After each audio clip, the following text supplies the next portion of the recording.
በህይወቴ በህልሜም በውኔም የጴንጤ መድረክ ላይ ቆሜ ያገለግላለሁ ብዬ አስቤ አላቅም። እኔ ነጠላ ደራረጌ ራሱ አስፈሪ ነበር።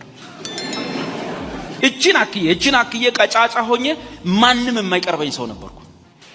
የጴንጤ ሬሳ ቆፍሬ ያስወጣው ነው አውጡ ብዬ ቀብረው ሲሄዱ መቀበሪያ ሲያጡ መጡና መድኃኒዓለም ቀብሮብን ሄዱ። የዛን ጊዜ 15 ዓመት ልጅ ነኝ። ነጠላ አድርጌ አውጣው እንዴ ለዛ ህዝቦች ግር ምንድነው ጴንጤዎች ቀብረው አውጡ። ፖሊስ መጣ ክላሽ ይዞ ምናምን እንዴት ታወጣ ይቀበራል ምናምን አለ። ዘምሩ አልኩ አንመካም በጉልበታችን። አንድ ጴንጤ በዘመኔ ሙሉ መስክሮልኝ አያውቅም። ማንም እኔን ወደ ወንጌል ለማምጣት ባለውለታ የሆነ ወንጌላዊ የለም። ጌታ ራሱ ከነቀሚሴ ነው ጉድ ያየሁት፣ ከነቀሚሴ ነው ብርሃን ይወጣልኝ። ስለዚህ ሆነ ከስነ መለኮት ሸምጥጫ ያመጣሁት አይደለም። በነገራችን ላይ ክርስቲያን የሚሳሳተው የደከመ ጊዜ ብቻ አይደለም የበረታም ጊዜ ነው። ብዙ ክርስቲያኖች የበረቱ ጊዜ በዛ ብርታት እግዚአብሔርን ሊያናግሩት ይፈልጋሉ።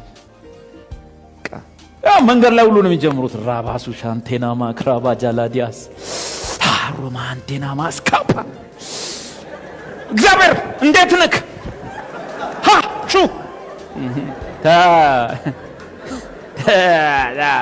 የቀረብከው በዚህች ፋየር ነው ወይስ በመስዋዕቱ ነው?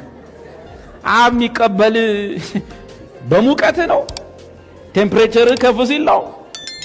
አየ ክርስቲያን ሁለቴ ስታል የበረታ ጊዜ እግዚአብሔር ሆይ ፈሪሳይ ይሆናል። እዚህ ሁሉ ኃጢአተኛ ሆኖልሃል፣ ቤት እኮ ተበላሽቷል፣ እኔ ግን አለውልህ። ዛት ሚንሲያ ፈሪሳይ ያደረገው ነው። እግዚአብሔር ሆይ ጾማለሁ፣ አስራት አወጣለሁ፣ ከፍላለሁ። ዛት ሚንስ አይ አም ፌስፉል ሰርቫንት ነኝ፣ በቤት ነኝ፣ አልጠፋውም። እንደዛ ቀራጭ ስላላደረከኝ አለው። መጽሐፉ ግን ያ ቀራጭ ጸድቆ ተመለሰ ይላል። ማአት ኮት ያደረገ ፈሪሳይ አለ። ያዝ ከነጥምጥሙ ከነጺሙን ኛማል ከረባት አርጎ ፈሪሳይ አለ። ጺሙን የተላጨ ፈሪሳይ። ሃሌሉያ። እስቲ ራስን እርሳ በሞቴ እስቲ አንድ ቀን መስዋዕቱን ራስንም ሰዎችንም በመስዋዕቱ ያቸው። ኃጢአተኛን ኢየሱስና ሐዋርያት ባረሙበት መንገድ አረማቸው። ራስን አጽድቃት ኮንናቸው። የኩነኔ አገልግሎት የአዲስ ኪዳን ትምህርት አይደለም። የፍርድ አገልግሎት የአዲስ ኪዳን አገልግሎት አይደለም። ጌታ ሆይ አሉኮኝ በአንተ አልተጀመረም በሐዋርያቱ ነው።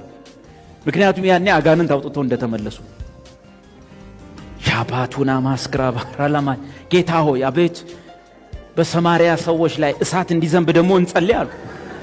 በቃ የዛን ሰሞን ጸሎት እሳት ፋየር። ኢየሱስ ምን አይነት መንፈስ ነው የሆነላችሁ?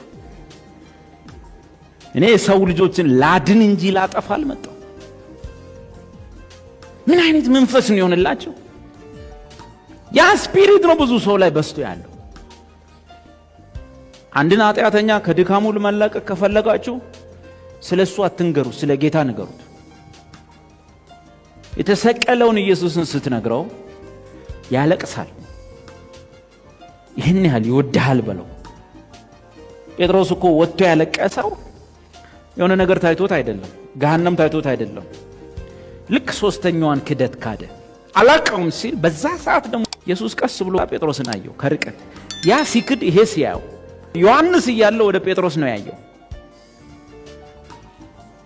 እኔ ግን ወድሃለሁ እስካሁን ስቲል አሁንም የኔ ደቀ መዝሙር ነህ። ሶስተኛ ጊዜ እኔ ግን አላቀው ያው ሐዋርያዬ እኔ አላቀው እሱ ነው የኔ ደቀ መዝሙር። ወጥቶ አለቀሰልህ። ጴጥሮስን ያስለቀሰው የበዓለ ሃምሳ ቀን ደፋር ያደረገው የኢየሱስ ፍቅር። መጥቶ የጠየቀው ያንን ነው። ያ ትወደኛለህ አይደል? ወድሃለሁ። ትወደኛለህ? ወድሃለሁ። ያው ችግሬ ፍርሃቴ ምናምኔ ነው እንደዛ ያደረገኝ። በተረፈ አይ ላቭ ዩ። ትወደኛለህ? እንደምወድ ደግሞ የፉገራ አይደለም እኮ አንተ ሁሉ እንደምታውቃቃለሁ ብሎታል ከመሞቱ ፊት። አሁንም እንደምወድህ አንተ ታውቃለህ።